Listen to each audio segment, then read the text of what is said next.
Repeticija prieš galingą mobilizaciją. Mirtis yra neišvengiama mūsų visų pabaiga.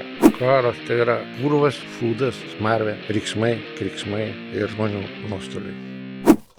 Mano toks pirmas klausimas yra ar mane kažkaip praskryninat, kai atvažinėjat? Nes aš įsivaizduoju, jeigu taip atsitiktiniai žmonės kviečia jumis kariavęs Ukrainoje. Ne, neskryninau nieko. Yra tam tikri visai kiti požymiai, dėl kurio mes identifikuojam, kas yra kas.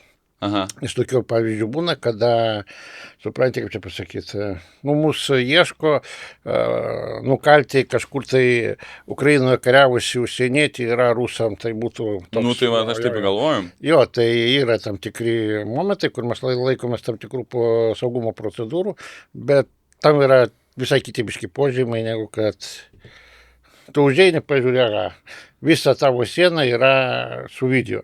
Reiškia, klausimo atpolo, kai atsiunčia, sakykime, būna ten, mes su CNN darom filmą apie Ukrainą kariavusius ten užsieniečius. Duokit vadą koordinatės, mes trumpą laiką, taip nebūna. Tu iš anksto susitari, po to prašai akreditaciją, atsiunčia akreditaciją, pramuši tą žmogų per, sakykime, baltarusų žurnalistus, be rusų žurnalistus, kurios pažįsta, ar jie žino. Tokie dalykai, bet Lietuvoje tokių pagrindė vieni kitus žino, tai čia nėra, tu užėjai į sieną iš karto matai, kas yra. Taip pagalvojau, pas mane video matosi, ne vienas postas parašytas per visą gyvenimą, bet galvoju, vis tiek turėtų būti šiokia tokia, budrumo reikalauja. Buvo čia dar vienas toks bairis, reiškia, žmogus skambina, kalba lietuviškai, sveikas dėdai, aš čia iš Norvegijos, aš kariavau, ten Mažylis, su Mažyliu pažįstu. Mažylis visi jį vadino Little John. Mažylis labai siauras ratas, 5-6 žmonės. Ir kada tarp 5-6 kažkas pasako Mažylis, tai jau kažkoks yra pasitikėjimas. Ir atvažiuoju, aš čia tau atvešiu, ten atrodo, kad aš kažkoks subagas, žinai, man kažko tai reikia. Tai politkorektiškai, nepasakai, kad tai tu nachreną, bet iš to serijos. Po to prasideda toks biškis spaudimas tau, kur sakyk atvežti, aš tau važiuoju, paskambinau Mažyliu, sakau, Mažyli, klausyk, tu pažįsti šitą? Tai ne, jis tave pažįsta. Ir gavosi, tas galvoja, kad jis mano draugas, aš galvoju, kad jis jo draugas, tada išjungi jį ir viskas, ir uždarai. Bet į bandymų taip nemažai, ne? Yra, tai yra. Ir mano kolega Lenkijoje šaudė buvusi, kurio man teko kariautis grįždinėjo iš darbo, iš pavažiuojančios mašinos bandė apšaudyti. Yra Lenkijoje yra vokietis papjautas viešbutyje, kada apsistojo. Kažkur žmonės apsišviečia, pasako, kur jie dabar yra ir panašiai. Tai laikaisi tam tikrų saugumo procedūrų ir viskas. Nebėra, socialinių medijų tiek daug. Tai yra niekada nesusitinki namuose, visada tik neutralioj vietoj, niekada neima svetimo maisto iš svetimo rankų, nes kitą kartą būna ten bando pavašyti, net jeigu tu su juo kariavai, tu nežinai, kas jis dabar. Nors fronte ten buvom, tai yra tam tikri dalykai ir viskas. O po registrų centro šitą skandalą pasijautė? Mano duomenys nukeliavo, pirmas dalykas patikrinau, bet tai mūsų duomenys ir taip visų žinom, sakykime, kad mes kariam, esam nuteistas, tai čia... Kiek metų gavęs? 12,5 ir 13,5. Normaliai, ne iki gyvos galvos, da. Ne, tai čia, žinai. Čia tik tai jie žino vieną medalio pusę, bet tai nežino kitos medalio pusės. Tai yra ta, ką tu paviešini tą, ką gali paviešinti, bet tai yra dalykai, kurių mes neviešinam. Tai apie tai jie nežino, tai jie nuteisi už tą, ką jie žino. Ok. Gerai. Įdomi pradžia. Šiaip man labai įdomu pasikalbėti, aišku, sakau, aš seku kiek įmanoma apie tą karą iš socialinių medijų, Telegram kanalų ir panašiai. Matai, pasidžiaugi rusų nesėkmėm, paliūdi dėl Ukrainos nesėkmių, bet visą laiką noris pasikalbėti su žmonėm, kurie, realiai hands-on, tenai batus buvo į purvą įmerkę. Tai labai smagu, kad atėjot. Ačiū. Ir jūs aktyviai Ukrainoje iki 24... Gegužės pabaigos. Čia porą metų dabar neaktyviai, bet nuvažiuojat.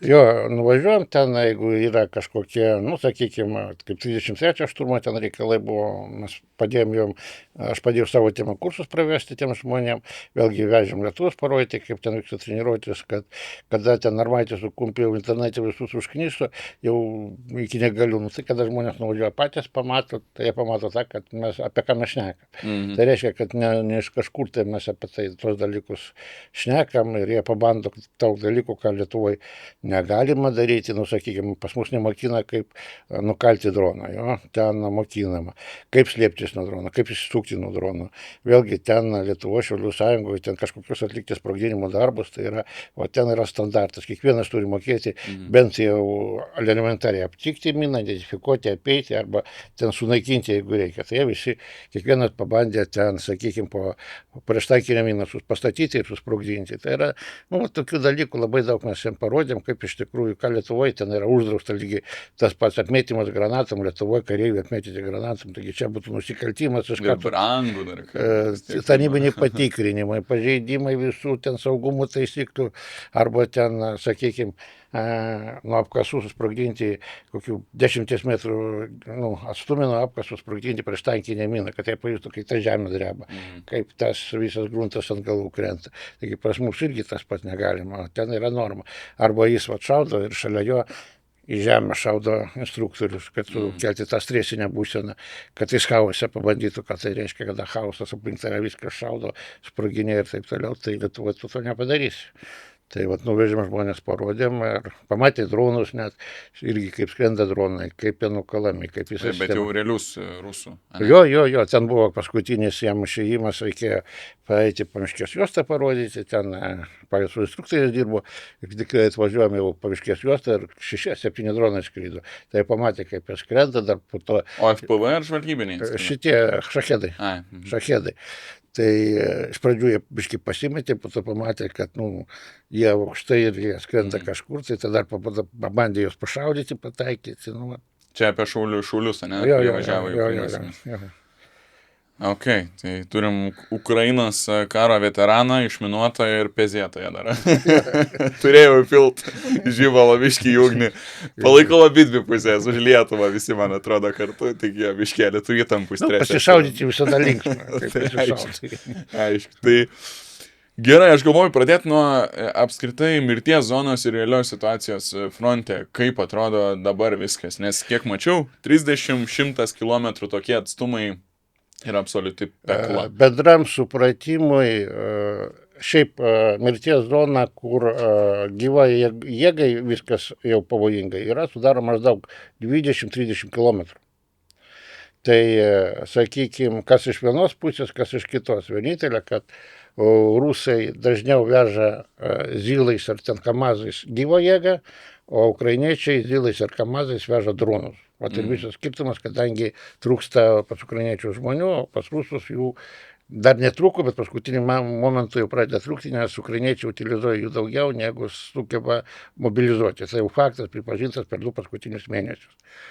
Tai šitas visas dalykas, jeigu, sakykime, paimams iš rusų pusės, jie 30 km jau eina iki kažkokio taško, tai išeina kokie 6, daeina 1, o kai kada ir 1 nedaeina. Ir tada į tą vieną rusai, ukrainiečiai, kaip taisyklė, dar sugeba paimti nelaisvę. Nes jau jis ten maisto tenais nedodama, jiegi maitinasi, kas po kelių pakliūna, jeigu ten pas lavoną kažką randa, kitą kartą į savo, atsiprašant, myžalus geria ir vandenį visokį ten šūdina ir medžio šaknys arbatą daro, nes jų aprūpinimas neįmanomas, vėlgi atkatą arba jeigu tu gavai sužeidimą, ten niekas tave netraukia, ar jeigu sugebėsi pats... Čia rusų pusė. Rusų pusė. Jeigu sugebėsi pats išeiti valio, jeigu nesugebėsi, tai tavo reikalas. Ten su žmonėmis niekas nesiskaito. Tai taip atrodo, sakykime, iš rusų pusės ta visa paskutinė kilzona, vadinama mirties zona 30 km. Iš ukrainiečių jie biški veikia kitų principų, jie saugo žmonės, jie naudoja labai daug antžeminių robotų paskutiniu metu, praeiti metai, šie metai labai daug diegiama antžeminių robotų, kurie užsiima logistiką, sužeistųjų evakuaciją. Tai yra, jeigu rusai neturi tokių priemonių evakuoti sužeistai, tai ukrainiečiai kaip taisyklė visada stengiasi tai padaryti. Vėlgi, jeigu antžeminis robotas dalyvavo 3-5 misijose ir po to jį nukal, skaitai, kad jis savo funkciją atliko, nes vis dėlto tai yra neskraidantis ant žemės ir jį bando pamato visada atakuoti, ten niuansų yra savų, bet Ukrainos kariuomenė labai stipriai sodinasi dabar antžeminiais robotais. Nes ten tų su šarvuočiu nedavažiuosi. Evakuoti per brangu, nes per daug žmonių. Vėlgi ten anksčiau būdavo ten ir greičiausiai visi pastebėjo, kad kai kada ukrainiečiai pozicijose būna ten po 3 mėnesius, vos ne po pusę metų negali išeiti. Tai įsivaizduok tu. Bet čia maždaug vienam, va čia man irgi įdomu labai buvo, vienam mažam bunkeriukė kažkokiam ar ne, gali būti pusę metų, kol sugebės jį išvaduoti. Taip, bet tai čia priklauso daugiau ne nuo to, kad ten sudėtinga, o nuo vadovybės nesugebėjimo organizuoti rotaciją. Kaip taisyklė gali būti ten 2-3 savaitės maksimum, iki mėnesio tu gali, bet visada atsiranda kažkokios sąlygos, situacijos ir tu gali vykdyti rotaciją. Vėlgi rusai dažnai būna, tave įleidžia kažkokią zoną, bet tavęs po to jau neišleidžia iš to. Tu kaip į spąstus pakliūni. Tave pamato, kur tu užsitvirtinai, tada pradeda tave dubasyti, kaip sako, ten dronai, artilerija, ir tu jau praktiškai iš to negali išeiti. Tai vat, ką rusai naudoja prieš ukrainiečius. Bet vėlgi judėjimas visada yra pilnai kontroliuojamas. Kitaip sakant, jeigu dabar stiprinami ukrainiečių šturmo komandos, zakrėpai, užsitvirtinimo pozicijų laikymas iš šturmo komandos, tai patys šturmai vyksta labai kontroliuojant judėjimą.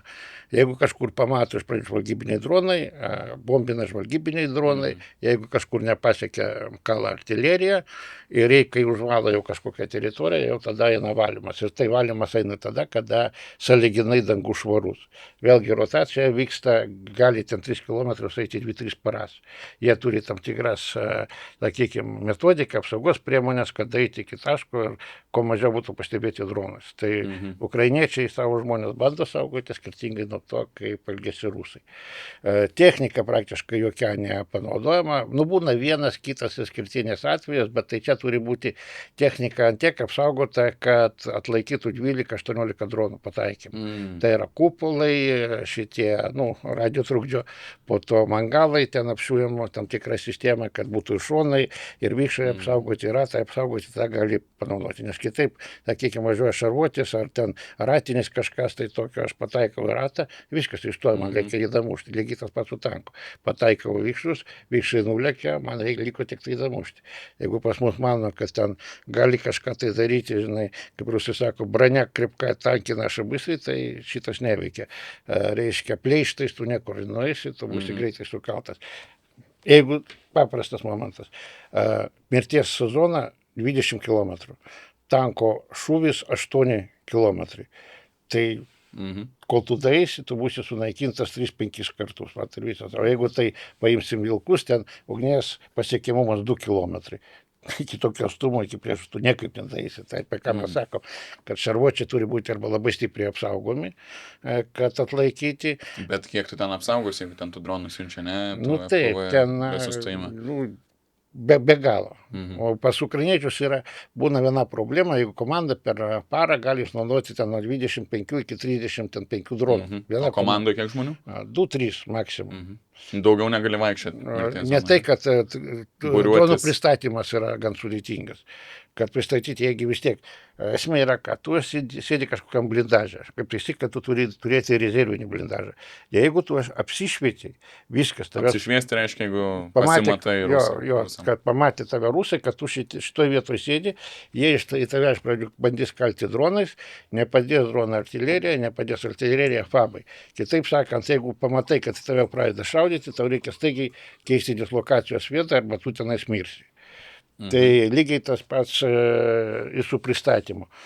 Tu negali ten automobilių davežti tų dronų, sakykime, pieviškių, nes ten pieviškės dirba mažesniais atstumais, sakykime, 20 km, ten gali dabar su optiniais laidais, užsako, iki 50 pasiekia kilometrų. Bet jų pristatymas į tą zoną gan sudėtingas. Tai va tokie dalykai, kas liečia pačios linijos, pačio fronto, kaip dabar atrodo. Vėlgi, sužeistųjų evakuacija gan sudėtinga, kitą kartą gali evakuoti, kitą kartą negali. Ir jeigu komandoje nėra gero paramediko, kuris biški stipriau žino, tai pagalbos ne visada gali sulaukti. Jeigu anksčiau būdavo ten 22-23 metų santykis buvo tarp žuvusių sužeistųjų, vienas prie 3, vienas prie 4, vienas žuvęs 3-4 sužeisti, dabar viskas atvirkščiai. Gali būti 2 žuvę, vienas sužeistas, kurį galima dar išgelbėti, nes didžiausia problema yra žmonių evakuacija. Jeigu vietoje niekas nesuteikia pagalbos, tu mirsi. Jo, tai skamba kaip man tai kaip absoliuti pekla pirmą pasaulinį karą kažkiek primena, ne? Nes, o kam tada eit? Jeigu, kam ukrainiečiam eiti mirties zoną, kam rusam eiti mirties zoną, jeigu viską realiai 80 kiek ten procentų naikini dronais, ne jau? Mirčių. Vis tiek būna laiko pozicijas, kad neprasisuktų tarp pozicijų. Jeigu dabar standartiškai, kad laikyti frontą, reikia maždaug vienam kilometrui nuo 100 iki 130-140 karių. Vienam kilometrui. 1 kilometro atkarpa priklausomai nuo veiksmų intensyvumo. Dabar pas ukrainiečius 1 kilometrą laiko ten nuo 12 iki 20, kartais 25 žmonių. Tai gali būti vienas kažkur tai postas, kur ten bus 7 žmonės, ten už pusę kilometro ten kitas ir va taip rusai būna praeina. Ir kada rusai bando praeiti, jeigu jie pamato, jie bent jau bando jas pašaudyti, pastabdyti, nes jeigu rusai praeina, reiškia arba ukrainiečiai nepastebėjo, ar tiesiog pritrūko dronų, kad juos sunaikinti, nes būna, jie eina vienas po kito, nesustodami, gali įsivaizduoti, vat, kada laukas, koks ten 3 kilometrų zona nusieta vien lavonais. Ir vienas po kito grupėm eina po 2, po 3, po 2, po 3. Jos taikina ir jie eina. Jos taikina ir jie eina. Čia mano klausimas apie hierarchiją rusų, ar dar visi egzistuoja šitą labai aiškiai, Vladas pasakė ir einu į priekį. Praktiškai taip ir yra, tiesiog rusų kariuomenė yra zonos subkultūra. Ten iš tavęs atiminėja pinigus, tai nesiskaito. Jeigu paėmus rusai pakliūva į nelaisvę, sako, su mumis ukrainiečiai elgėsi žmoniškiau negu mūsų vadai su mumis. Tai jau pasako, bet daug ką. Didžioji dalis, ne didžioji dalis, o nemaža dalis bando pereiti pakliūvę į nelaisvę į Ukrainos pusę. Tik tai ne visus paima, nes dėl sveikatos, dėl kitų dalykų.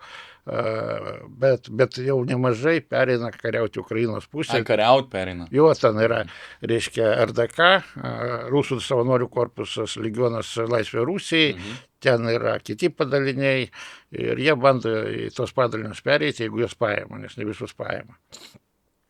Ten vis tiek, jeigu tu ten be sveikatos, nu kam tu ten reikalingas. Tai vieni pasilieka iki karo pabaigos, atsisako keitimo programos. Kiti, kurie keičiasi, tai jie vėl atsidūrė fronte. Ir jie ilgai negyvena. Jau matosi, kad ir gaudo biškelį rusai, nors sako, nemobilizuoja, bet jau po biškelį veža. Čia daugiau greičiausiai yra repeticija prieš galingą mobilizaciją. Baigsis pas rusus rinkimai, kol rinkimų nėra, jie dar bando taip kažkaip tai. Bet vėlgi kontrolė, interneto kontrolė jau atidirbta, blokavimas socialinių tinklų atidirbtas, tiesiog dar kol kas leidžia šito naudotis, bet nėra taip griežtai. Vėlgi ta kaip Ukrainai būdavo sakydavo, gatvai savo gaudo, tai rusų irgi jau pradeda eksperimentuoti, kas gausis ir kokia bus žmonių reakcija. Bet jie jau ruošiasi tam, kad vieną dieną bus, o kad jinai bus, mobilizacija faktas, nes jeigu šiandien sunaikinama daugiau negu mobilizuojama, bet ta mobilizacija neįspręs klausimų, kadangi kur yra niuansas. Tos žmonės, kad tu mobilizuoji, tu turi juos parengti, apmokyti, ekipuoti. O pas juos, kaip taisyklė, nuo to, kai tave paima, 3 savaitės ir tu jau atsidūri rusų, ne rusų ukrainiečių belaisvėje arba pozicijoje, kur jau tave sunaikina. Tai rusai 3 savaitės, kiek pas ukrainiečius pusė? Pas ukrainiečius skirtingose daliniuose, sakykime, nuo 1,5 mėnesio gali būti vos ne iki pusę metų. Sakykime, kaip karinė žvalgyboje tu ateini kaip savanoris, maždaug 1,5 mėnesio yra tas jauno kario kursas, kur išmokina tave ten naudotis ginklų, kaip sako, kad pats nesušautum ir kitų nenušautum.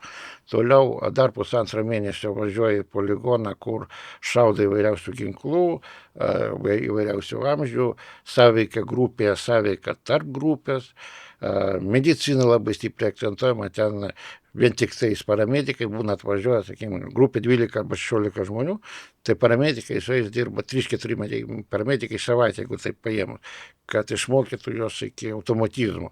Pas mūsų šito nėra. Vėlgi judėjimas, šturmai ir visa kita, pas ukrainiečių žymiai geriau paruošta ir kada tu, sakykime, praėjai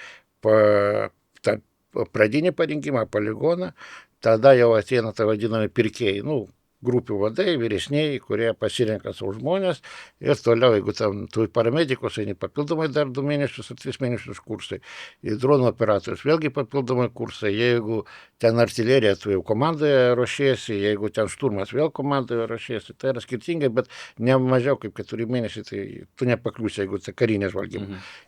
O kur ruošiasi?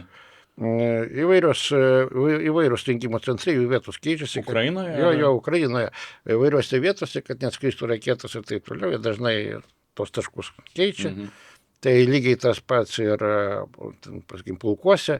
Kiekvienas batalionas, sakykime, turi savo rinkimo centrą ir ten grupė gali būti 10, 15, 16, 18 žmonių, kaip surenka ir jie pabiškai ruošiami. O principas maždaug toks, tik tai, kad pas ukrainiečių biškai trumpesnis laikas nei užsieniečių legionas, nes čia jau skaitosi kaip specpajėgos, kaip karinės žvalgybos specpajėgos. Tai dėl to ten ir užduotis ten biškai sudėtingesnės atliekamos negu pačios standartinio DSU.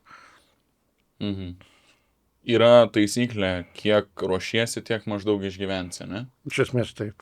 Tai Iš esmės taip. pusę metų, sakykime. Nu, iš serijos.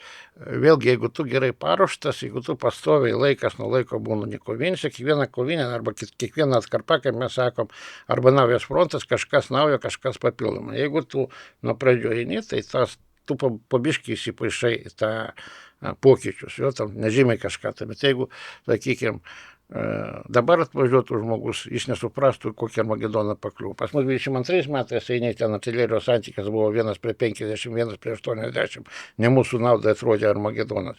23 metais išėjimai lyginus su 22, tai 22 atrodė jau kaip pasivaikščiojimas Gedimino prospektu. Pašaudo, ten jau pasirodo dar sudėtingiau. Po to eini tik tai naktim gali dirbti, po to ir naktim gan sudėtinga. Viskas sunkėja, bet tu pabiškai esi. Kada tu dabar atvažiuoji, sakykime, ir tu neparuoštas, visiškai netarnavęs nei Lietuvos kariuomenė, nieko, tai tu pakliūni į pragarą, kurį, sunku atlaikyti morališkai, krūvį visą kiti. Jeigu ten 22 tu gali ten išeiti 5-8 valandas ar 9 dirbti dienos metu, tai jau 24 dienos metu tu iš vis neišeini, dienos metu tu mėgi, o eini dirbti nakties metu. Nes dronai, dar su termikais nedaug buvo, bet su pačių dronų daugėjo. O jau 24 jau dar toliau tai prasidėjo su termikais ir tu ir naktį nelabai išeisi. Tu turi statyti rėmus, kurie dengtų to tam tikrus dažnius, kad kažkur išeisi. Kiek viskas sudėtingėja. Viskas tobulėja ir vieni kitus bandom žaisti kažkur. Tai būtent ant to ir tobulėja tas visos technologijos. Kas gudresnis, kas greičiau perima kažkokią naują metodiką, tas ir laimi. O pas ukrainiečius kalbėjom, kad pas rusus vis dar išlikus ta hierarchija, pas ukrainiečius yra to, kiek moderniai kariuomenė pasikeitus, nes manau prieš karą tai turėjo būti daug stipriau. Prieš karą buvo žymiai paprasčiau. Paprasčiau? Jo, trūko karininkų. Ir, kaip aš negaliu sakyti už Ukrainos kariuomenė, aš galiu pasakyti už Ukrainos karinį žvalgybą, už legioną. Trūksta karininkų, būna, sakykime, mano skadronas prilygsta batalionui. Ten batalioną gali būti, važiuojame mes į kažkokią kryptį dirbti. Būna skiriami 1 arba 2 karininkai, ten gali būti kapitonas, arba 2 kapitonai, arba pulkininkas kapitonas, kurie atsakingi už kryptį, už operacijų planavimą. Visa kita, ten, sakykime, mes visi būdavom eiliniai. Užsienietis negalėjo tuo metu gauti kažkokių ten. Tai iš mūsų pačių ten, sakykime, minos vaidininkų grupės vyresnysis, kulkos vaidininkų grupės vyresnysis, šturmo grupės vyresnysis buvo tiesiog eiliniai.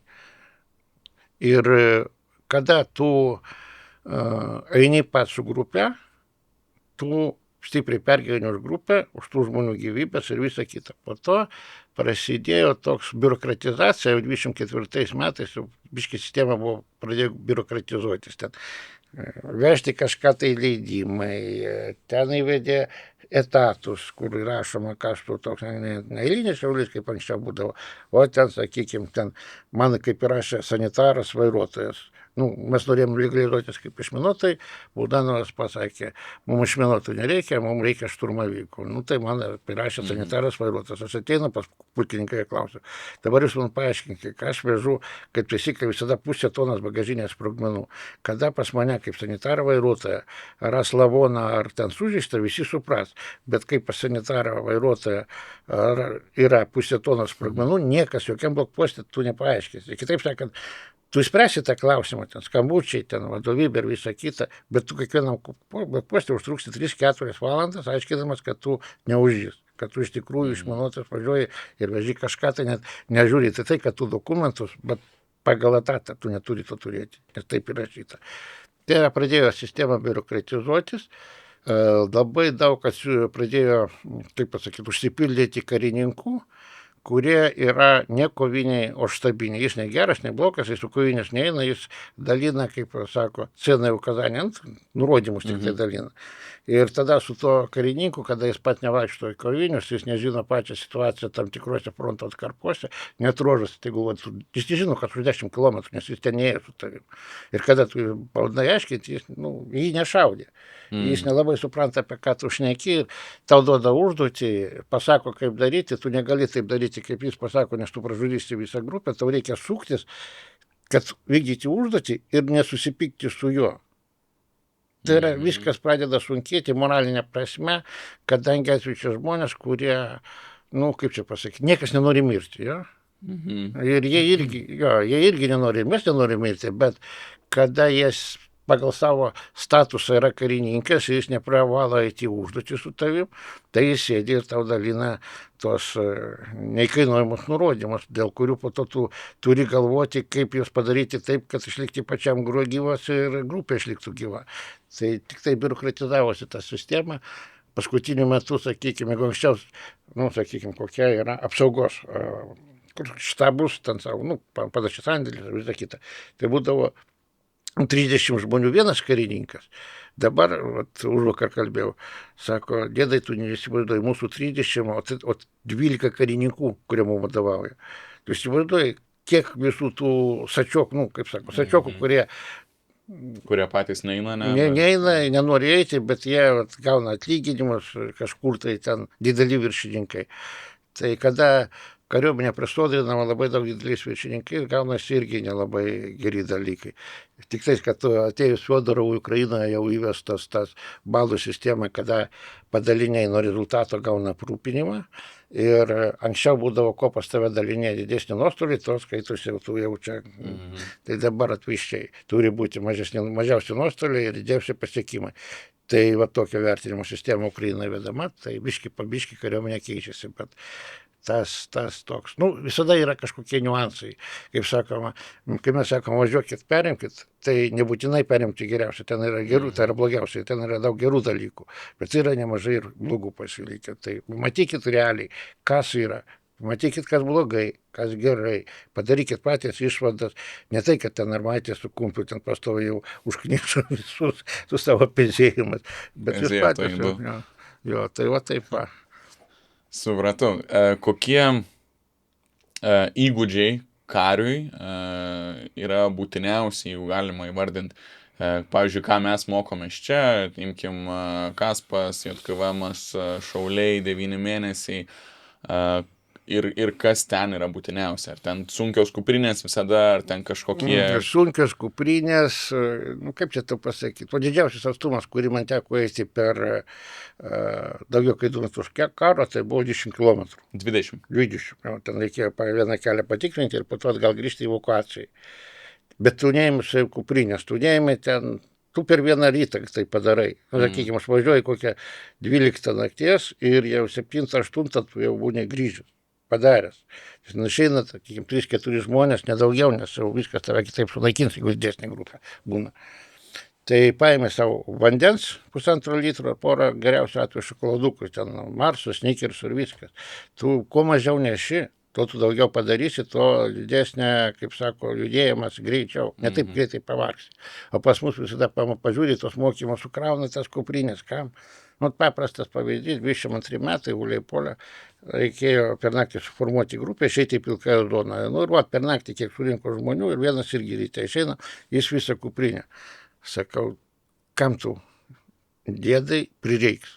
Ok, nieko nesakau, prireiks, reiškia prireiks.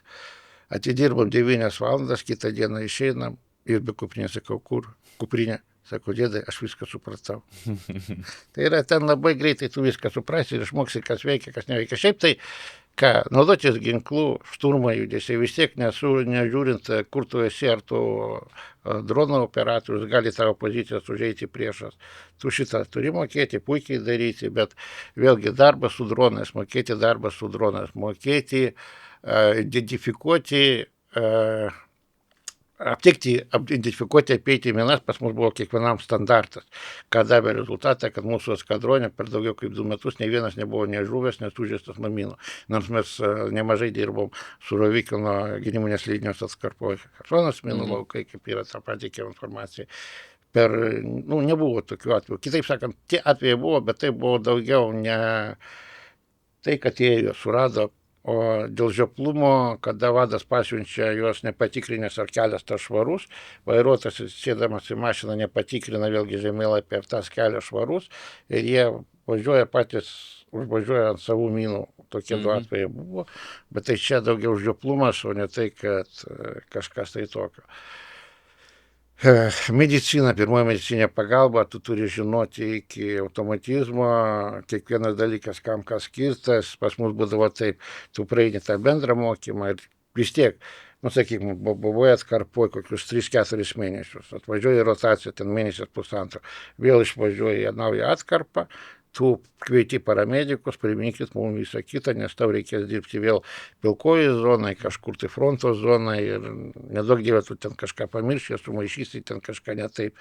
Tai yra, buvo šventas reikalas, mes nereikėjo mūsų vaikyti, ten kiekvienas pats prašo, primink man. Tai ką iš medicinos dalykų kiekvienas moka? Viską praktiškai, turnikėtus, tamponavimas, uždėti, vis tokius standartinius. Kiekvienoje grupėje dar, sakykime, pas mus visada pas išminuotas buvo 1 arba 2 paramedikai, kurie dar papildomai paruošti, turėjo papildomai paramedikų kuprinę jau su visais kitais dalykais. Šturmo grupė vėlgi ant puikių žmonių, vienas sustiprintas paramedikas eina.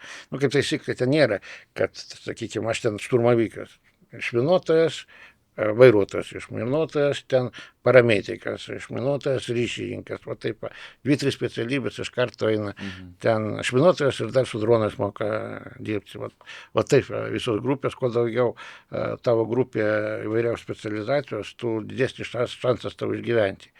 Ir vėlgi, tu formuoji grupę, tau reikia eiti užduotį, tu formuoji grupę iš tų žmonių, kurie tau reikalingi užduotį. Jeigu reikia tau kažkur minas nunešti, tu paimsi tokius kitus vyrus. Jeigu tau reikia kažkur tai ten labai greitai kažkokią zoną praeiti, tai tu smulkesnius, ištvermingesnius paimsi. Visada formuoji grupę pagal tą, iš tų kitų žmonių, kuriuo turi. Vėlgi, pas mus paėmė Šaulių sąjungą, kiekviena, kaip kopa gyvena savo burbule. O ten kiekvieną nori, mes kietesni už jūs, tai yra labai blogai. Pas mus būdavo viskas atvirkščiai, mes stengdavomės dirbti bendrai, sakykime, atvažiuojam į kažkokią fronto atkarpą, ten yra vienas eskadronas, mūsų eskadronas, vietinis dalinis. Tai aš visada surinkdavau visus išminuotojus ir mes tarpusavį koordinuodavom veiksmus, dirbom kaip viena komanda, nežiūrint, kad tie skirtingi. Šitiem reikia pagalbos, trūksta kažko, tai mes einam padedam. Šitiem padedam. Šitie, mums reikia kažko, jie ateina padeda. Sakykime, mums reikia daugiau informacijos, mes negalim to gauti informacijos. Yra žmonės, kurie galbūt didesnius ryšius turi. Tai yra visada stengiasi dirbti, dalinėsi visko, reikia tam pas mus yra, pas juos nėra, duoditėm. Yra, mums reikia kažko, tai jie turi, mes neturim. O pas mus stengiamasi taip parodyti, kokie mes krūtesni, kokie mes galingesni, tai yra labai blogai fronte. Kad pagrindiniai dalykai paramedicina, dronai, šturmas, judėjimas, pozicijų valymas, gynyba, nes žiūrint, tu bent kada gali pakliūti į pasalą, tu bent kada gali, ten yra, kaip dabar nėra tokios tiesinės linijos, gali vieni čia, įvairiai. Tai o su šaudimu, vis dar išlieka labai labai aktualu. Nes labai lengva pasimesti tam tos informacijos, kas ten tam fronte vyksta, kai sako 80% minčių nuo dronų, tada kiek turim būti geri šauliai. Aš pasakysiu taip, per daugiau kaip 2 metus karo pas mane buvo tik tais 5 kontaktai. Ir tai trumpalaikiai, nes viena pusė ir kita nori gyventi. Bet jeigu tu nemokėsi, pirmas kontaktas ir tau gali būti paskutinis. Tai tau... Čia gal miestam labiau? O miestų gynybai? Ne, kaip pasakyti, šturmas, tai čia viskas aišku. Šturmas ir yra šturmas, jie eina, valo pozicijas ir visa kita. Dronų operatoriai jie gali kažkur tai būti užnugarė, bet praėjo priešų kažkokia grupė, susikoncentravo ir jie gali pradėti tave šturmuoti. Jeigu tu būsi neapmokytas, nemokėsi naudotis, laikyti gynybą, tu būsi sunaikintas. Ir būna tokių atvejų, kada žmonės jau pripranta prie to, kažkur tai kampe padeda ginklą ir bach netyčia užeina Rusijos be ginklo savo pozicijose ir po to ką, 200. Tai tokių dalykų pasitaiko ir iš ukrainiečių pusės, ir iš rusų pusės, arba kad vėlgi žemėlapį per daugiau kaip 2 metus aš nekartą nesinaudojau popierinių žemėlapių. Pas mane buvo Krapiva, kai pas mus Lietuvoje mokosi. Taip, galbūt reikia mokėti. Suprast pagrindus, aš taip įsivaizduoju, nes žiūrėsi į apsą, vis tiek nesuprasi. Bet pas mus buvo Krapiva, aš visada galėjau ją pasinaudoti. Čia yra... kaip pas mus dabar bando dėkti atak, kažkas tokio panašaus, su tak aš nedirbau. Dabar jau ukrainiečiai naudoja Delta programą, ten palyginti. Žodžiu, programa, kuri ant žemėlapį rodo tam tikrus judėjimus, gali planuoti... Tai iš anksto suvedama kažkur tai ten tokios pozicijos, ten tokios. Man, sakykime, man reikia išeiti. Aš gaunu visus atnaujinimus, kur kas yra, čia momentui. Ten siunčiamas failas, man nereikia būtinai štabą važiuoti, aš tiesiog įdėgiu tą failą su paskutiniais atnaujinimas ir viskas. Aš žinau, kur kas yra, man šito pakanka vykdyti užduotį. Ten viskas kvadrat, vienu žodžiu. Dabar ukrainiečiai diegia Delta, ten iš viso palyginus mūsų supratimo, ten kosmosas, ten viskas paremta dirbtinio intelekto, vaizdais iš drono, man dar su Delta neteko dirbti, kitaip sakant, kai jis tik tai pradėjo kurtis, pas mus tik tai bandė dėkti kai kuriuose daliniuose, bet man aš pastoviai dirbau su Krapiva, man jos pilnai pakakdavo. Pagrindinis, reiškia, ryšio kanalai, Starlinkas signalas buvo. Viskas. Nes radio ryšys, 70% mano išėjimo, aš neturėjau radio ryšio. Tai yra racijos, gali būti gesina tą dažnį, gali būti nėra tiesioginio ryšio su bokštu ir panašiai. Gal kvailas klausimas, kiek pasitaiko draugiškos ugnies? Pavyzdžiui, tuose pačiuose apkasuose, nes aš įsivaizduoju, čia reakcija kosminė turi automatiškai daryti, aišku, turi jie savo lipnes juostas ant rankų mėlynas. 22-23 metai buvo dažnai, kadangi pozicijose čia gali viena dalinys būti, čia kitas dalinys ir va taip pašmėtyta, niekas nežino, kas ką daro, chaosas. Po to, kai perėjo prie batalionų brigadų, kada čia, tu žinai brigadą, tu jau gali suderinti veiksmus ir tu žinai, tu juos perspėjai, kad mes eisim, jie žino, jeigu jie kažką daro, jie perspėja, mes jau žinom, kad tada jau mažiau šito dalyko. Bet kada, iš pradžių, čia vieni, čia kiti, čia treti, gaunasi chaosas, vieni apie kitus pamiršta, rotacija vyksta ten.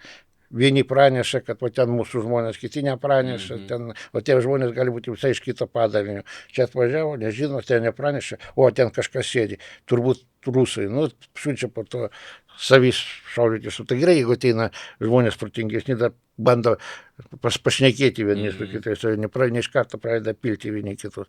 Tai tokių dalykų tais 22-23 pasitaikė, o jau kai pradėjo, kad atsakomybės rožos brigadai, viskas tas jau baigėsi, nėra tokio dalyko. Pasikalbėkime apie jūsų sritį. Minas, man kol kas visiškai nepažįstama sritis. Tikriausiai yra kažkokia logika, kaip yra minuojama, turiuomenį išdėstymas minuone, jų slapstymas, kaip apskritai vyksta pats minavimas. Standartiškai yra minų laukai, kurie kažkiek tai panašus, kare. Kada tu praeini inžineriją, yra tam tikra kokie atstumai, tarp eilių, tarp minų ir visa kita. Bet šitam kare, ypač iš rusų pusės, ne visada buvo laikomasi tų visų, sakykime, išdėstymo atstumų. Būna ten mina nuo minos vos ne 1,5 metro, būna taisyklingai 5 metrai, vėlgi vienur būna viskas paviršiuje, kitur įkasta. Tai standartiškai, jeigu paėmus rusų minų laukus, tai 70% minų laukų jie paviršiuje. Tiesiog minos išdėstytos paviršiuje. 30% minų laukų tai minos įkastos į žemę, kur jau reikia ieškoti su metalo ieškiklės ir taip toliau. Tai jeigu paimsime Surovikino gynybinę liniją, tai ten buvo taip pat totaliai viskas užminuota, kad ukrainiečiai per 23 metus, tą vadinamą kontrpuolimą, kaip mes vadinam, tai įveikė tik tai pirmą ir antrą liniją, iki trečios daėjo, bet nesugebėjo įveikti. Antiek buvo totaliai užminuota ir maždaug minų tankis siekdavo 1000 minų 1 kvadratiniam kilometrui. Įvairiausių, pradedant nuo priešpėstinių, prieštankinių, kasetinių ir visokių ten atotampai, kad neprieitų ten prie pozicijų. Reiškia, valdomi minų laukai būdavo, kad tu negalėtum prieiti išminuoti pagrindinių minų lauko. Ten rusai buvo labai kapitaliai užsiminavę. Ir jeigu va, tokią sistemą pritaikyti, Surovikino gynybinės linijos sistemą pritaikyti, tai lygiai tas pats, niekaip tu neįveiksi. Dronai galės skraidyti, ten apiviškas galės, bet technika nepraeis, absoliučiai. Nes jeigu pradeda kažkokią techniką, kuri skirta išminavimo judėti, iš karto jinai pirma sunaikinama. Nes tokios technikos yra nedaug, tai tarkim, pirmas eina su volu. Nu, jis gali iki 7 minų volas atlaiko. Tai kaip taisyklė ant pirmos susirauna, atsitraukia ir toliau iššaunamas tokia žarna, vairiausių modelių, gamybos vairiausių valstybių būna. Ir jis padaro praėjimą. Bet kada rusai pamato, kad šita technika juda, ukrainiečiai daug neturėjo, kol jie davažiuoja iki minų lauko, būna sunaikinta šita technika. Tai lygiai tas pats, jeigu tu tai gerai įrengta gynybinė linija, bent koks bandymas ją išminuoti neturi jokių šansų. Ir kol rusų kareivis neužeina kažkokią teritoriją, jinai neužimta. Nežiūrint, kad ten gali skraidyti dronai, fabai kristi ir taip toliau. Nu, maždaug atrodo visas tas dalykas, bet vėlgi būna, jie naudoja labai vairiausius minavimus, ten labai visi bijo prieiti, kad prisidengia prieimas prie savo pozicijų. Nemažai patys po to nuo to sprogsta, iš kur atsirado tas pasakymas, kad baisiau už beždžionę su automatu yra tik tai dalbajobas su granata. Nu, tai iš tos serijos, kad žmogus, kada jis bijo, jis nežino, kaip pasinaudoti, užsiminuoja, po to kaip taisyklė pats sprogsta nuo tos atotampos padarytos su granata. Atotampa čia būbi trepsai tie vadinami. Nu taip, kažkur tai laidas ten gali būti. Įdomu, šitas variantas žiūrėjau, gal pas jūs kanale ar ne, gal kažkur kitur YouTube'ai mačiau, daro, ne, dar tos būbi trepsus. Dabar jau didžioji dalis yra minuojama su dronų pagalba, naudojamos minos 3D printerių štampuojamos. Jo, ten vadinami dabar medoliai, nedidelė tokia, kaip taisyklė labai tokia primityvi konstrukcija. Būna, sakykime, sunkesnis dronas, paimame kokie 5 vamzdžiai, kaip yra tai kanalizaciniai plasmasiniai, jie, kadangi apvalios, po 5 ten ar po 10, tas dronas iki kažkokio taško atsidaro ir užmėto to minų. Vėlgi naudojamos prieštankinės PTM, analogas tik tai ukrainiečiai jos patobulino ir štampuoja savo, pirmas, kas pradėjo Maderą jas gaminti, pas save dirbtuvės padarė ir gamino, tik tai jis naudojo jau ukrainietiškus elektroninius sprogdiklius, kur suveikia nuo pajudinimo, suveikia nuo metalo, jeigu tu prieini. Tai čia tos prieštankinės gali paimti išneštą, ne rankom senas. Jeigu mechaninė tu gali, bet vėlgi, tu negali taip, aš galiu spastus padaryti po miną, aš galiu sprogdikliai padaryti spastus, dėl ko mes jas visada naikydavom, 22 mes vien tik tai per 1,5 mėnesio dirbant Chersonos minų laukuose, 23 metai Chersonos minų laukoj. Tai 6 žmonių grupė, dirbdama maždaug 4-5 kaimo, 3-4 kaimo apylinkėje, nuėmė daugiau kaip 1500 vien prieštankinių minų. Ir mes jas visas praktiškai sunaikinom. Viena buvo partija, kuri rusų minų nepastatyta į kovinę padėtį, tai yra kažkas pamiršo jos jungti. Tai va tas tik tais perdavėm ukrainiečiam, o visas kitas buvo sunaikintas. kad ten sako 30 metų, ne, kažkur reikės mažiausiai. Gal ir daugiau, žiūrint kokios zonos, kokios atkarpos, ten, kur buvo intensyvūs mūšiai, ten, kur buvo sandėliai, ten viskas ant tiek išdaužyta, kad ten kojas nepastatysi. Aš galvoju, jeigu taip, kaip pasakyti, naiviai žiūrint po karo šunį miške vedžiojant, negali. Jo. Čia bus 50, kaip sakote, ne, tikriausiai. Taip, čia, pasakykime, kai praeitais metais buvo informacija, kad Britų išminuotojas žuvo Ukrainos, žinomas kažkur, bet jis užsiiminėjo humanitariniu išminavimu, nekariavo humanitarinį. Ir kai pasakė Iziumas, aš kartą jau žinau, kokią vietą, nes Iziume buvo tik tai viena vieta, kur kojas pastatyti neįmanoma buvo. Ten miškinga zona, apie 3 hektarai teritorija, ėjo geležinkelis, rusai priveža sviedinius ir blindažus ten iškraudavo ir visa ta zona buvo blindažais įklota. Kai vyko tas kontrpuolimas vadinamas, ukrainiečiai su salvinėm sistemos, su artilerija visą tas blindažus išdaužė taip, kad ten viskas išmėtyta. Mes buvom atvažiavę pasirinkti tą, ką galima panaudoti. Ten minosvaidžio minų sviedinius, ten artilerijos sviedinius, jeigu dar nepilnai išdaužyta. Ten kojas neįmanoma buvo pastatyti, ten viskas išmėtyta. Dėl tų mažykio, ne? Dėl tų Visokių. Nes ten buvo ir salvinės sistemos, ir minos įvairiausios. Viskas iškraudavo ir po to jau perdavo jau į dalinius. Ir viskas buvo tiek iškapota. O nėra, kad, kaip sakot, kad pats savo prisidirbi, nėra, kad tu tą liniją įtvirtindamas savo į ateitį nebeleisi daryti jau puolimų, nes reiks minuotis arba per aplinkui važiuoti. Dar kartą. Ta prasme, jeigu pasidarai negynybinę liniją, bet minų laukus pasidarai, per kuriuos tu galvoji, kad priešas neteis, tarkim, rusai nori Ukrainą pasimti, bet užsiminavo, nes žinojo, kad bus kontrapuolimas ukrainiečių. Bet jie patys per tą pačią vietą irgi nebegali važiuoti. Jo, ir jie daugiausiai dabar, kada kažkur tai bando judėti, arba, sakykime, bandydavo prasiveršti, ypač jeigu tai buvo Surovikino gynybinės linijos dalis, daugiausiai jie sprogdavo nuo savo minų ir taip pat dėkdavo, kad čia ukrainiečių minų. Tai čia jie, mesgi žinom... Durnai atrodys prieš vadą, ne? Ne, kaip čia pasakyti, kada tu pateiki civiliam, civilis nežino, kokios minas ukrainiečiai naudoja, kokios minas nenaudoja.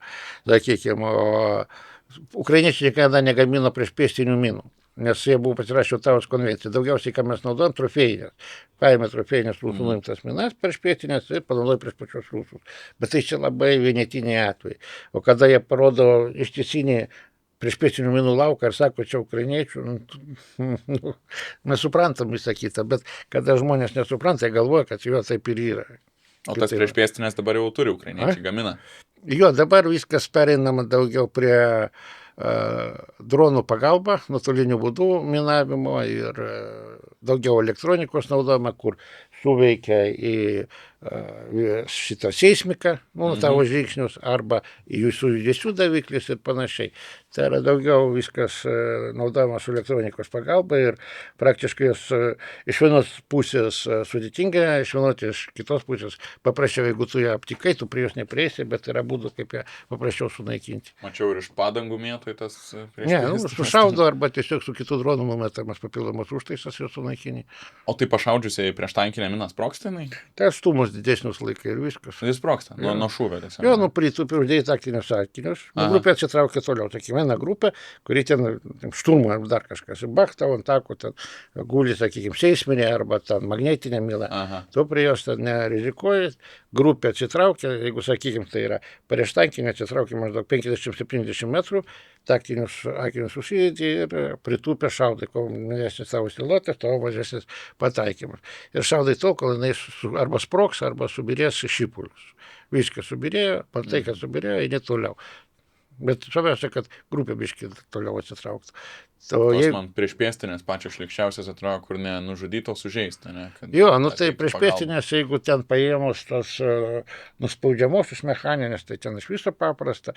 Yra ten POM, kurios tokios po atotampas, POM 2, po 10 metrų atotampas siūleliai eina. Tai ten labai jautrus tie siūleliai, takinių davikliai, tai jos labai mažos, sunku aptikti. Ir jeigu žolė didelė, tu praktiškai jų nepamatysi. Vėlgi yra seisminės kasetinės POM 3, tai jos suveikia maždaug nuo 6-7 metrų nuo tavo žingsnių. Irgi sudėtinga aptikti, bet vienintelis pliusas tų sėsmenių, kad jos naujesnis modelis ir, sakykime, mums yra tam tikram laikui skirtos ir po to turi susinaikinti, tai beveik 99-98 procentai jų susinaikina.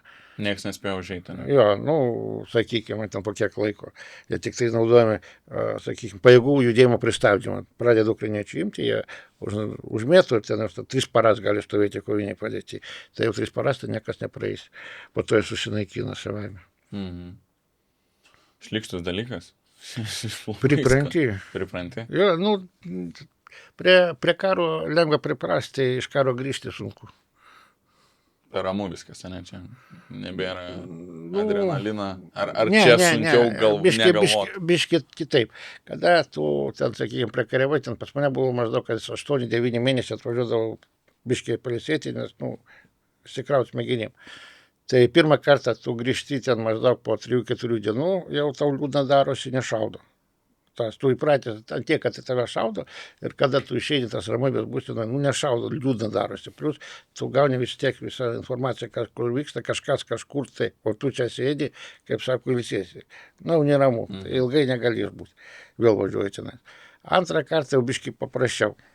O jau trečią kartą, kai aš jau baiginėjau, aš jau supratau, kad mano karas jau baigėsi, kad fiziškai aš neištraukiu, jeigu ten 22 tu gali ten 8-9 valandas, o čia būna 3-4 valandas atidirbi ir po to nutempai visai kiti. Ten anksčiau būdavo, ten pradeda apšaudymą, tu į duobę ten arba kokį griovį, kad tave skveldrus neužkabintų.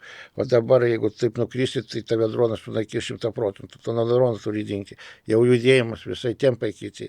Ten, kol tu atidėsi per 3 valandas, ten tu 5-7 kartus turi dinginėti nuo drono kažkur tai blindažą, į pastatą. Nu, visai kiti tempai, tu supranti, kad tu jau nesipaišai. Kada tu nesipaišai, tu dirbi su grupė, jeigu tam kažkas atitiks, tavegi vyrai nepaliks. O automatiškai, jeigu jūsų lėtėja judėjimas, jie turės tave tempti, jie grupė žus. Jiems mirties nuosprendis. Tu pradedi suprasti, kad viskas, tu savo atbėgioji. Nebūsi herojų, mane. Jo, nu, čia pas rusus yra skaitosi didvyris po mirties, tai jau čia kažkas. Tai vat aš visada lyginu, kuo skiriasi Hollywoodas nuo Mosfilmo. Tai Mosfilme visada vertinama didvyris po mirties, tai kurie išaugo Mosfilmo subkultūroje, tai pas juos yra tas dėdai, dabar kaip nors, o jeigu va taip. Ir visi nori tapti didvyris po mirties. O Hollywoodo subkultūroje, kurie išaugo, tai ten yra blogiečiai, geriečiai, važiuoja blogiečiai, padaroma jam pasala, susprogdinami ir viskas, tai pas juos yra dėdai, kada nors dabar einam, kada nors susprogdinam. Visai kitas požiūris. Dar grįžtant biškelį prie minavimo, sabotažiniai minavimai teko minuoti, išminuoti mašinas. Jo, tai yra, kada šiaip pas mane yra net tema, vadinasi, saugumo procedūros vykdant veiksmus buvusios okupuotose teritorijose. Tai ryšys, apima viską, ryšį, judėjimą, bendravimą su vietiniais, mašino patikra. Ten tu negali važiuoti su mašina, kol ją nepatikrinsi. Net jeigu tu sustoji ten kažkur tai 5 minutę nusipirkti prie kiosko cigarečių, tu turi ją patikrinti, nes tau prikabinti po ją mašinos ten granatą, užtenka specialistų 5 minučių. Vėlgi, kaip tai veikia sistema, kaip FSB verbuoja vietinius, nes visi galvoja, kad ten visi prorusiški. Ne, būtent kada žino, kad tas žmogus durnas, jo, nu, tipo prorusiškas, tu būdamas žvalgas jo neverbuosi. Jis sudegs greitai. Tu verbuoji tos, kurie nekelia jokio įtarimo. Tai yra asocialūs žmonės, ten alkoholikai, narkomanai, paima paskolą, visiškai depolitizuoti jam, kas ukrainiečiai, kas baltarusiai, viską moku pinigus, man moka pinigus, atlieku užduotį. Va iš ant tokių visų šitas dalykas. Portretas pažeidžiamas žmogus. Pažeidžiamas žmogus, paskoloj sėdintis žmogus, pasiėmęs paskolų, reiškia, apolitiškas žmogus, pasiūlė pinigus, darbo ieškantis žmogus, bedarbis, tokie žmonės daugiausiai yra, reiškia, už informaciją, jeigu ten koordinatės lokacija, tai jie mokama maždaug apie $300. Jeigu tai ten užminuoti mašiną, ten padėti granatą, $800. Kas nors rimčiau, ten 1200, 1500. Jeigu jau dar labiau rimtesnės, tai gali būti 3-5 tūkstančiai.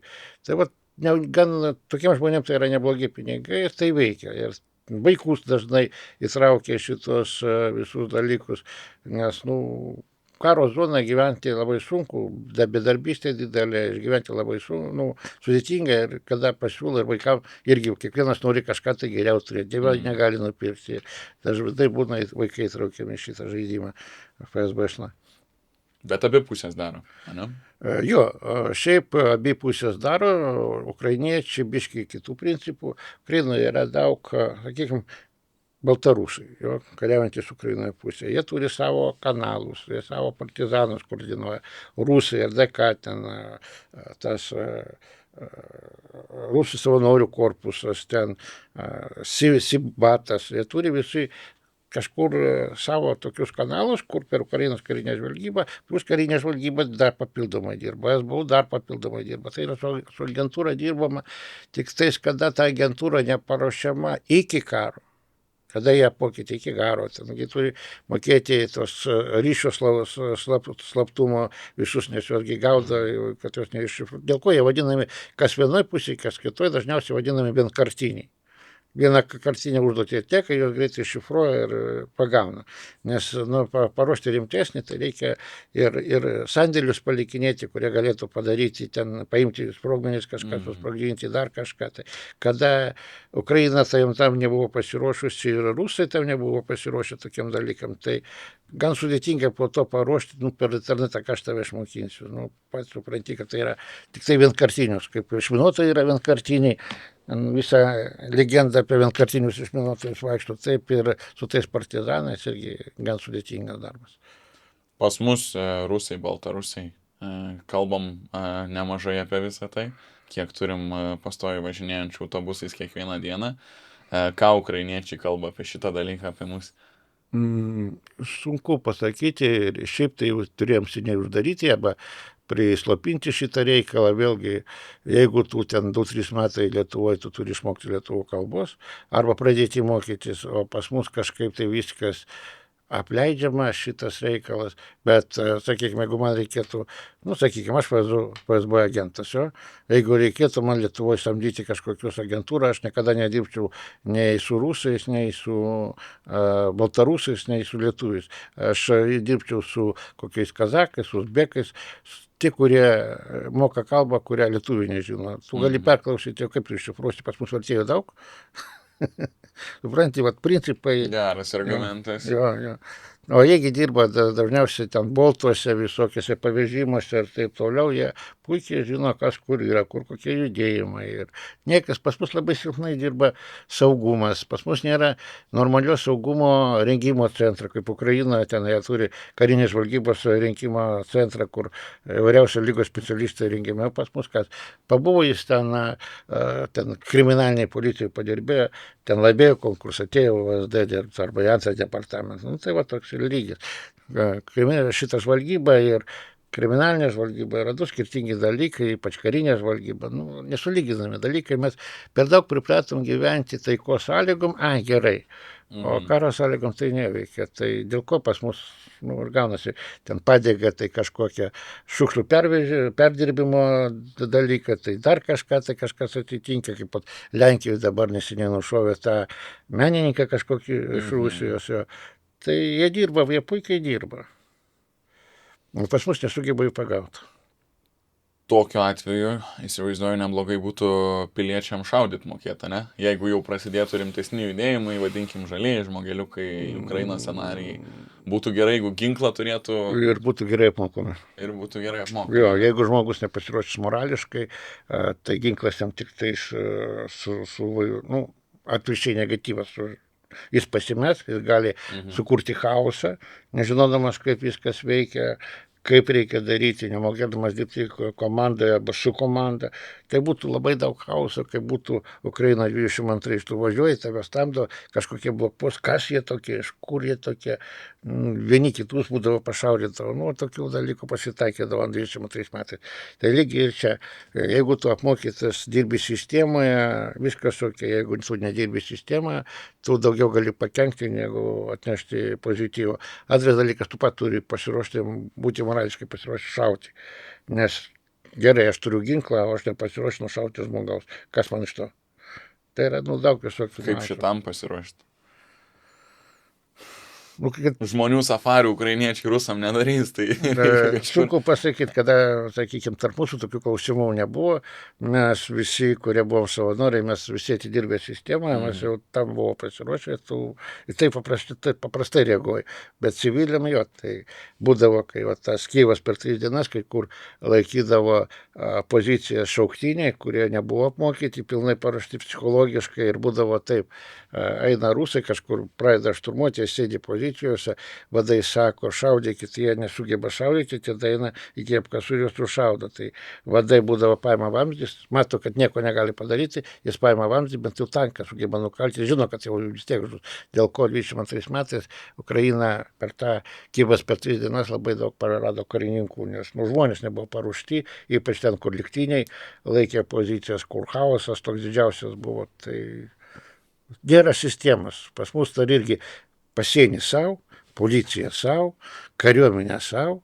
Ir jeigu, sakykime, reikėtų dirbti, kur vieningai turėtų dirbti į pasienis ir policija, Šiaulių sąjunga, kariuomenė, būtų chaosas. Galima ir pasišaudyti, ne? Čia draugiškai. Jo. Kaip atskiria ten, man akivaizdžiausias, tai tos juostos mėlynos, bet čia labai galiu užsidėti. Slaptažodžiai yra, sakykime, ten kiekvienas rytis slaptažodis, pozicijose vėlgi ten gali būti įvairių slaptažodžių. Sakykime, mes čia laikom, yra bendras visų jo, bet yra mūsų. Svetimas karys į mūsų zoną neturi užeiti. Jo, tai, sakykime, yra... Ukrainietis draugiška pusė, bet vis tiek negali užeiti. Jo, jeigu jis užeina, su jais biškai, kaip pasakyti, elgiamasi šiek tiek kaip griežčiau. Jo, neprileidžia, kol nesiaiškina, ar iš tikrųjų jie yra. Tai yra patikinama informacija, nes gali būti rusas persirengęs, jis net ukrainietiškai gali šnekėti, nes jis yra iš LNR, DNR, kur jo. Gali būti ir tokie variantai. Vėlgi ten dirba nemažai diversinių kažkokių grupių, kur, sakykime, naudojami 1-2 žmonės grupėje, kur moka ukrainietiškai kalbėti. Ten niuansų visokių pasitaiko. Vytauto didžiojo gynybinė linija, čia kur Kasčiūnas siūlo, apskritai noriu suprasti, daro šitas, veikiančios jos yra apskritai Ukrainoje? Iš esmės taip, jeigu jinai būtų padaryta, bet jei jinai buvo pavyzdys, buvo paimtas kaip pagrindas Surovikino gynybinės linijos. Ukrainiečiai vis dėlto nesugeba padaryti tiek minų, pagaminti kiek reikia, tai jie gauna, reiškia, kasą po 3-4 prieštankinius griuvius, po to 2-3 eilės drakono dantus, spygliuotos pelus, nes jie nesugeba pilnai ištisai tos laukų užminuoti. Bet jeigu padaryti praktiškai stipriausiai, kur buvo tvirtinta Surovikino gynybinės linijos dalis, kur stipriausias buvo vietos, nebuvo visų vienodas, buvo silpnesnės vietos ir visa kita, tai jos praktiškai neįveikiamas. Ir kuriant būtent gynybinę liniją, mes ėmėm už pagrindą Surovikino gynybinės linijos dalį. Bet kažkaip tai pas mus, opozicija siūlo, pat supranti, kad tai... Kaip Amerikai, nesvarbu, kad pats ką tik sugalvoji tą patį, kiti pasiūlys, o ne blogiausias dalykas, ką girdėjęs. Tas pats. Lygiai tas pats, kai sukūrėm tą drono sieną, nes po to pratęsimas buvo drono siena, kur mes integravom į gynybinę liniją ir drono sieną, kur nieko daugiau nesugalvota, principai visur vienodi ir atstumai galbūt drono, reiškia, galingumai didesnius atstumus, jau dabar skaidu, tada buvo 10-15 km, dabar 20-30 pasiekė, bet principas lieka tas pats. Tai yra stebėjimas, fiksavimas, numušimas, vėlgi priešo pajėgų naikinimas, visas tas buvo ten įtraukta, su kainom visko, bet pas mus dar iki šiol 5 metai karo dronai kaip skraido, taip skraido, niekas jų net aptikti negali. Problema galbūt jos ir numuštų, jeigu jos sugebėtų aptikti. O kada negali aptikti ir sekti, tai nėra kaip ir numušti. Pagrindiniai pas mus radarai, kai buvo, reiškia grybautojai, uogautojai, šienautojai, atsitiktiniai turistai ir vietiniai gyventojai su išmaniaisiais. Užfiksavai, nufotkinai. Bet vyksta kažkas panašaus Ukrainoje, kad visi susijungia į bendrą tinklą ir tikriausiai dirbtinis intelektas analizuoja. Jo, ten yra sistemas, kai paskutinį kartą buvo, kur pasakiau Šiaulių sąjungai, ten gavosi, taip mes važiuojam ant kelio, kažkur tai 3 kilometrai pikapas kulkosvaidžių, Ir kiekviena pikapė dar, reiškia, kaip yra tas priešlėktuviniai vamzdžiai. Nu, ten strela arba ten lenkiškas, neprisimenu. Ir jie turi planšetkę ir jie mato, kokią kryptimą eina droną ir jie gali pasikoreguoti. Pas juos yra programos. Viskas. Ir jie bando ant linijos droną atsistoti ir jis nukalti. Pataiko, nepataiko, čia kita kalba. Tai mes paklausim, o gerai, o raketas, sako, raketas prieš dronus nenaudojam, raketas naudojam tik tais prieš šitas sparduotas raketas. Jeigu paina sparduotą raketą, tada taip. O prieš šachedus naudojam tik kulkosvaidžius. Bet ir tai ten, toj zonai tada buvo numuštas vienas iš tų 7, vienas tikrai buvo numuštas. Pas mus mačiau kažką irgi, bet verslas daro savo nuožiūrą. Nežinau, negaliu Ką komentuoti. tik neseniai čia išėjo dalykas, kad maždaug padėk savo seną kažkur, dabar bijau sumeluoti irgi, kad neprišnekėčiau nesąmonių, bet kad visus nenaudojamus prietaisus su mikrofonais paversti akustiniais sensoriais. Jo, kažką girdėjau. Ir kad dirbtinis intelektas paanalizuos, atskirs nuo žoliapjovės, motorolerio ir viso kito ir sujungęs daug skirtingų tų sensorių mikrofonų, imkim iš senų telefonų, nežinau, kažko kito pastatytų tiesiog žmonių, prisijungusių prie tos programos sukurtų kažką. Nu tai verslas juda. Bet vėlgi, verslas negali per daug investuoti savo pinigų. Čia kaip su tais startupais visi bandė ten dronus kurti ir minas kurti. Ir tikrai kai kurie įdėjo nemažai pastangų. Nu, būna dronų sienos paroda, ten ta, būna minų dienos. Nu, ateina valdžia. O gerai, patašnoja per petį ir viskas baigėsi. Po to tik klausia, sako, nu, kaip, nu, sakau, va taip. Geri jūs vyrai, malačiai, bet to ir baigėsi. Neįmanoma ruoštis problemai, kurios neturi dabar, ne? Čia iškeli sunkiau. Įmanoma idealizuoti karą yra. Romantizuoti. Na, karas tai yra, kaip čia pasakyti, purvas, šūdas, smarvė. Riksmai, kriksmai ir žmonių nuostoliai. Iš abiejų pusių. Ir nieko daugiau. Išgyventi kare gan sudėtinga, jeigu tau nenurauna stogą, jeigu tu nesužįstas, tau gali nurauti stogą. Yra tie vadinami tokie keli palentinai, kada žmogus pavargsta nuo karo, negali grįžti iš karo, pavargsta, negali grįžti ir palūžta. Kada pavargsta, tai yra, kada jis jau nesisaugo savęs. Vat šaudo, jis gali sėdėti savo ir rūkyti. O šalia svaginėje, jis jau pavargo, jis jau ieško savo mirties, jis negali išnešti. Jau viskas daryti. O tas yra blogai, kad jis ne tik save gali pražudyti, jis ir kitus dėl jo gali žūti. Kad jis apšviečia pozicijas ir visą kitą. Palūžta ir žmogus gali, kaip čia pasakyti, atbūti 2-3 kryptys. Nu, idealiai save parodyti. Jo ten ištvermingas, drąsus, viskas, kažkas atitinka ir viskas jis jau negali išeiti. Tai kada žmogus palūžta, tai gerai, kada jis pasako, sako, va, aš negaliu jau daugiau išeiti, nepyk, jis eina antras pozicijas, trečias pozicijas. Blogai, kada, nu, sakykime, man reikia paruošti grupę kažkokiam išėjimui. Jo. Ir aš, sakykime, pulkininkas, sako, kitų žmonių reikia, sako, Petro, Jono, Antano, tam pam. Ir ten atvažiuoja Antanas ir vietoj to, kad pasakytų, dėda, aš negaliu, jis pradeda ten, tai man užpakalį skauda, tai man dar kažkas, ir pradeda sarkavoti.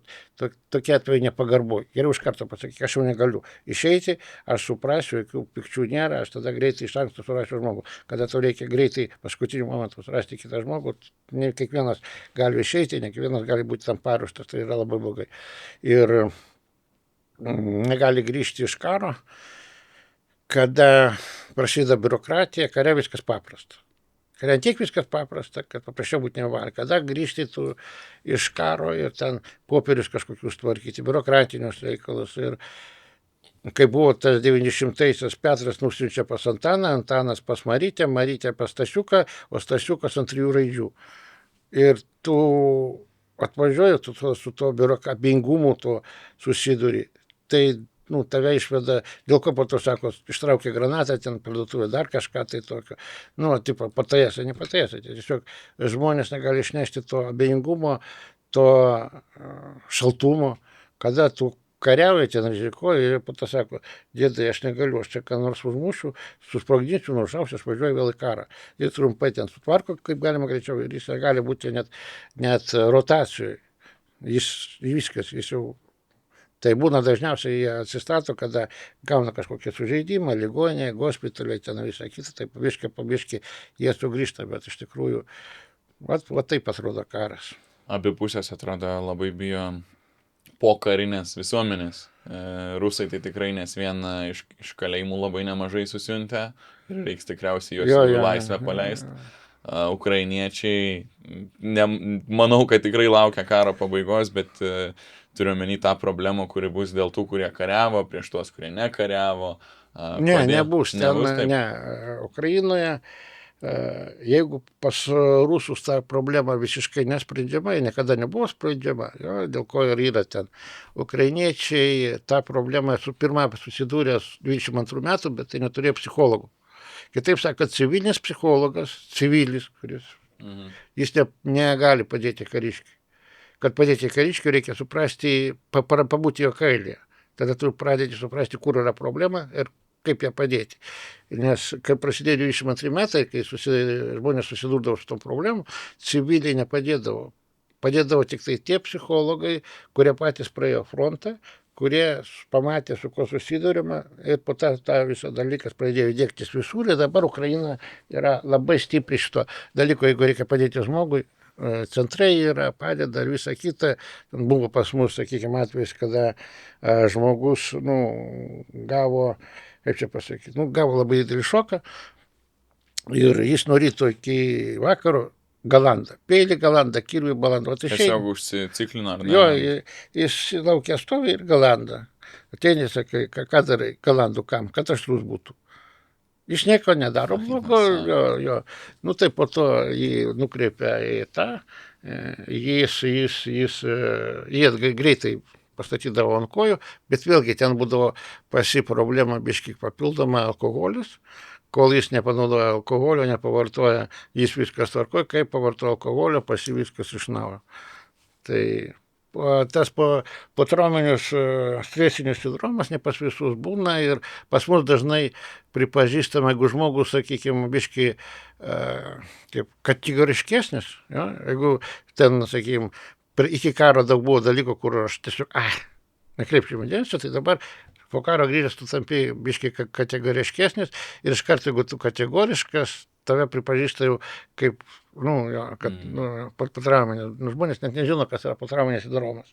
Kada žmogus grįžta į karą, kaip išvesti iš tokios būsenos, tai yra visai skirtingi dalykai, kategoriškumas ir potrauminis sindromas, tai nesulyginami dalykai.